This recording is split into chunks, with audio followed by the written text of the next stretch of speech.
নেতাজি সুভাষচন্দ্র বসু ছিলেন ভারতের স্বাধীনতা সংগ্রামের অন্যতম মহানায়ক ও বিপ্লবী নেতা। 1897 সালের 23 জানুয়ারি ওড়িশার কটক শহরে তিনি জন্মগ্রহণ করেন। তাঁর বাবা জানকীনাথ বসু এবং মা প্রভাবতী দেবী। অত্যন্ত মেধাবী সুভাষচন্দ্র আইসিএস এক্স পরীক্ষায় উত্তীর্ণ হলেও ব্রিটিশ শাসনের অধীনে কাজ করতে অস্বীকার করে দেশমাতৃকার সেবায় ঝাঁপিয়ে পড়েন। তিনি ফরওয়ার্ড ব্লক নামক রাজনৈতিক দল গঠন করেন এবং গান্ধীজির সাথে মতপার্থক্যের কারণে কংগ্রেস ত্যাগ করে সশস্ত্র সংগ্রামের পথ বেছে নেন।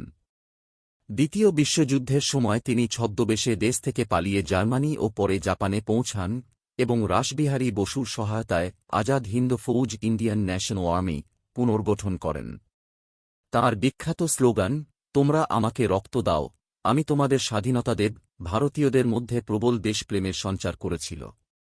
1945 সালের 18 আগস্ট তাইপেইতে এক রহস্যময় বিমান দুর্ঘটনায় তাঁর মৃত্যু হয় বলে মনে করা হয়, তবে তাঁর অন্তর্ধান আজও এক অমীমাংসিত রহস্য। ভারতের ইতিহাসে তিনি নেতাজি হিসেবে চিরস্মরণীয় হয়ে আছেন।